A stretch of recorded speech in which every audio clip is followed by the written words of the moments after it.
Nagbabalik tayo dito sa Puzzle Mansion para i-tour kayo sa mga biggest puzzles na meron dito.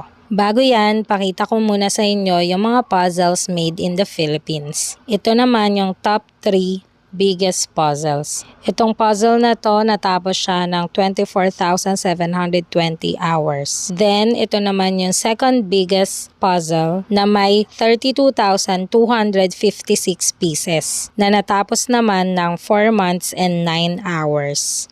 Ito din yung last piece of puzzle na ginawa ni Madam before she passed away. And lastly, ang kanyang biggest puzzle, isang replica ng Adrian Chesterman's painting, The Wildlife, na may 33,600 pieces at natapos ng 1 year and 6 months. Bago kayo umuwi, pwede kayong dumaan dito sa kanilang souvenir shops. Maaari kayong bumili dito ng mga puzzles